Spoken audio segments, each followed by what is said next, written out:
Neutralizing Ngo, The Apologetics of Antifascist Street Violence. Published on July 11, 2019. Written by Ernest Nichols.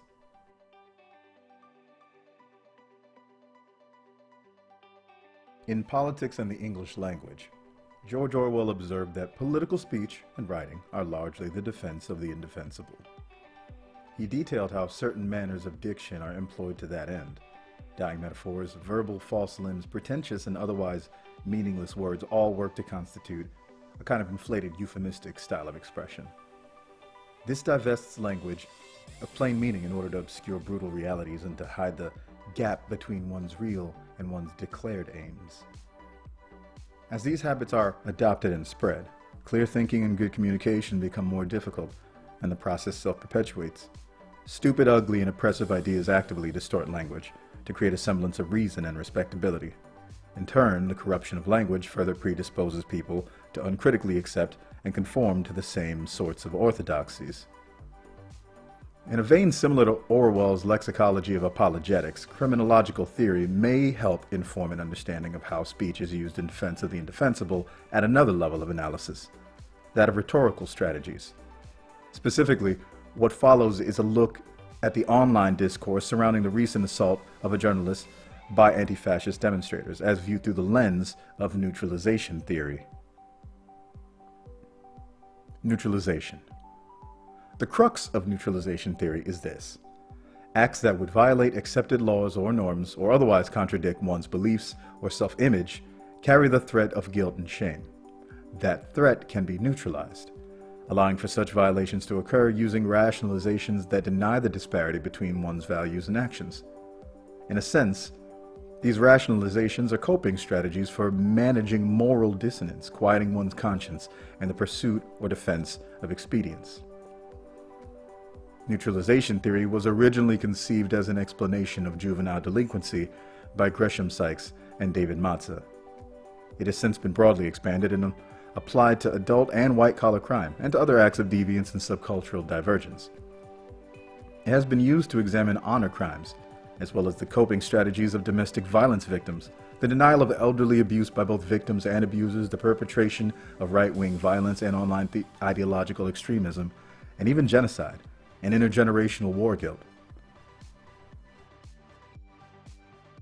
Neutralization theory transcends the realm of criminology with universal applicability, as it can be applied to any situation where there are inconsistencies between one's actions and beliefs, whether individually or collectively.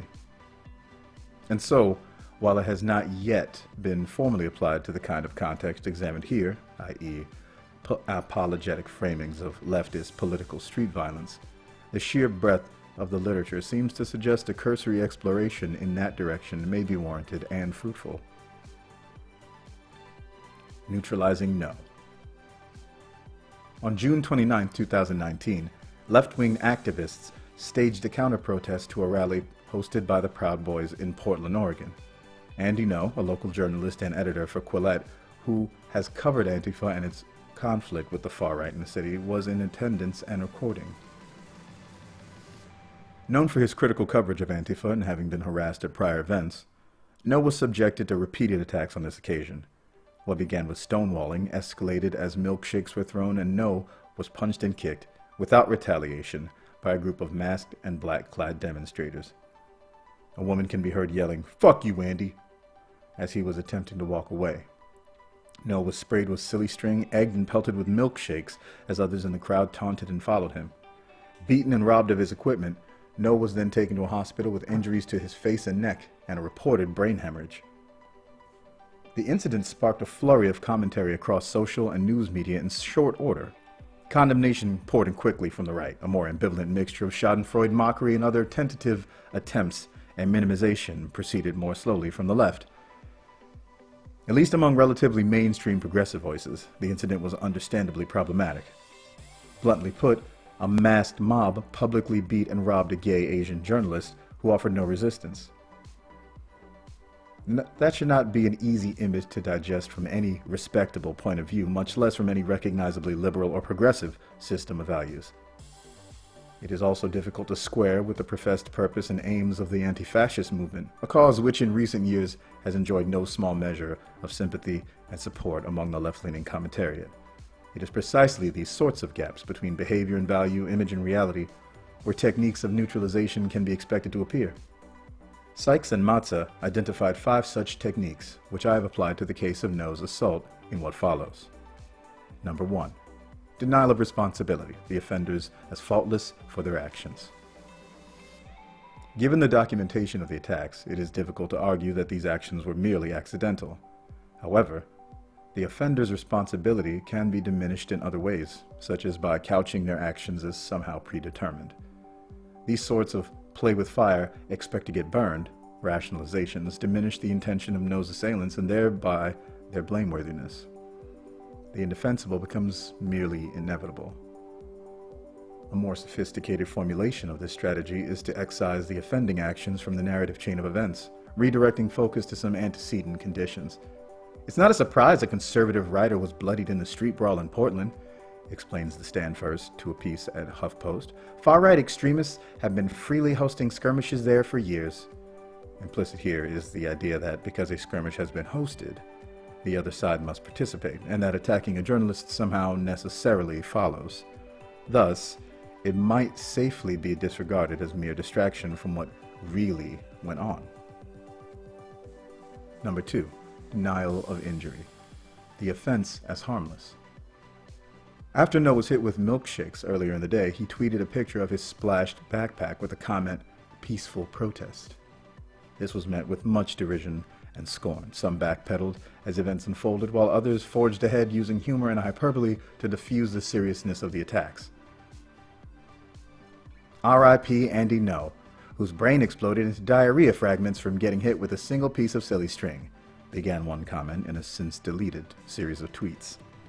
Others downplayed the assault by emphasizing the milkshake and silly string elements while reducing the rest to a few punches that didn't even knock him down, or omitting it altogether. Some reduced Ngo's injuries to a few scratches and bruises, while others speculated that the brain injury was a fabrication, based on as little as, for example, Ngo's ability to send a tweet.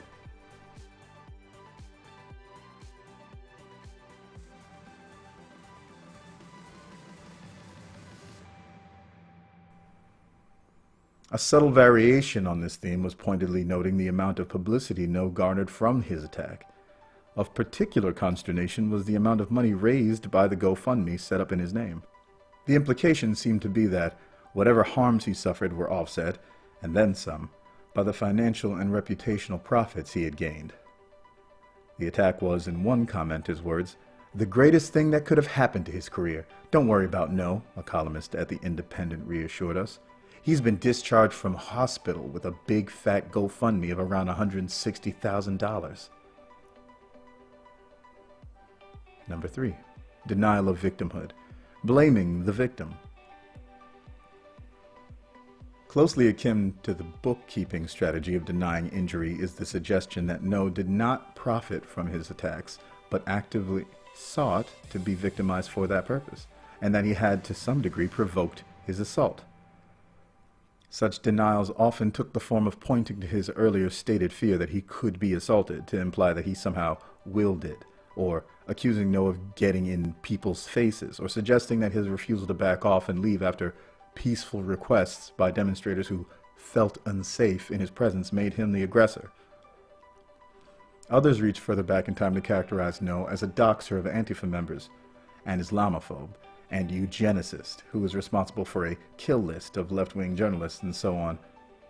And of course, some rationalized that he got what he deserved for being a fascist, a somewhat necessary connection to draw at some point, one supposes, when attempting to justify anti-fascist violence. However, its rhetorical utility runs deeper than simply drawing semantic congruence between the action and the target.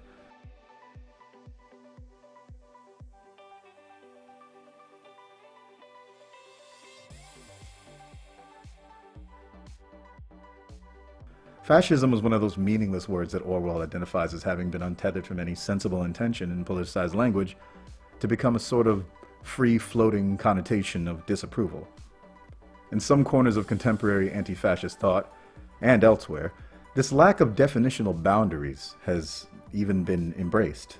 Fascism, or so the reasoning goes, is not one but many things. Insofar as it must be resisted by any means necessary in order to prevent even greater evils, the question must be left open of those for whom violent intervention could be an ethical possibility. It is the fittingly Orwellian notion of preemptive self-defense, endlessly interpretable and applicable without the limitations of conventional language or logic, distilled down to a single epithet: fascist.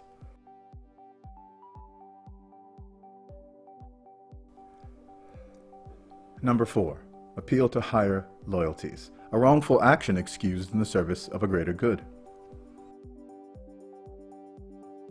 If anti-fascism can be vague, even deliberately so, about what it is against, it is murkier still about what it is for.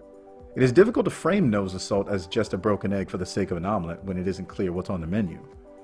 However, as a creature of the left and of modern society, it is important that the anti-fascist actions are not framed as antagonistic to the values of the mainstream.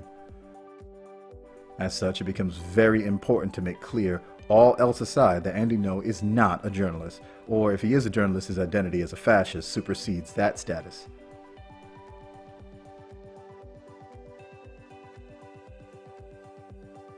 Likewise, even though he is gay, that does not mean he isn't homophobic. Even though he is an Asian, that doesn't mean he isn't a white supremacist. A diagnosis of internalized hatred goes a long way towards papering over the oxymoronic. Various allusions to World War II were also predictably common, if historically confused.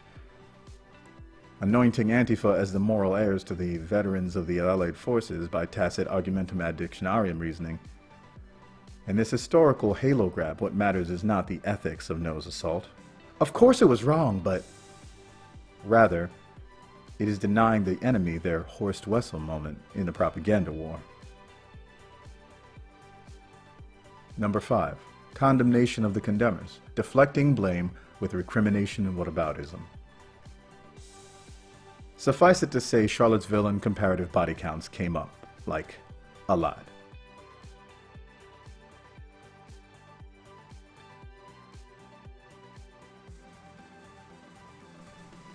Drifting into and out of extremism.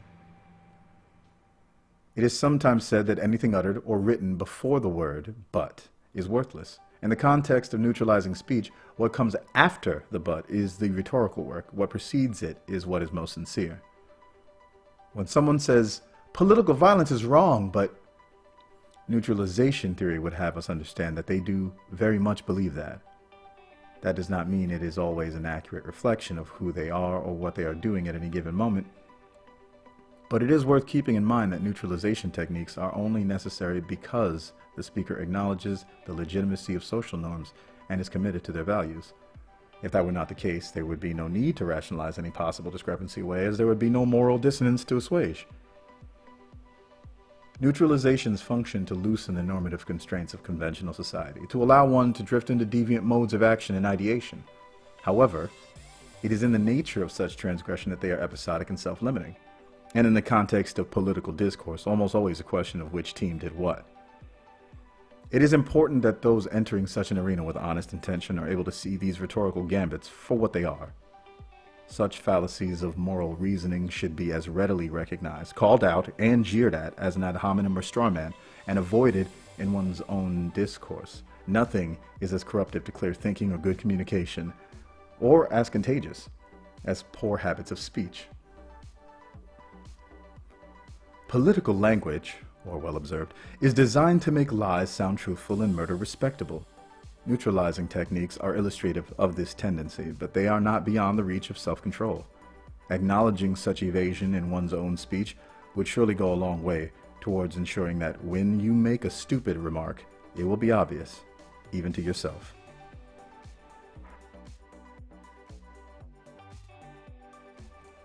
Ernest Nichols is an independent researcher, writer, and former professor of public justice at SUNY Oswego, with a background in criminology and social control.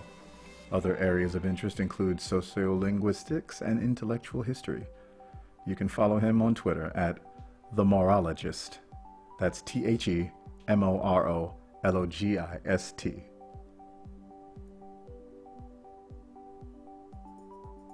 Thank you for joining us for another episode of Quillette Reader. If you enjoyed this, please hit the like button. Share it if you feel so inclined.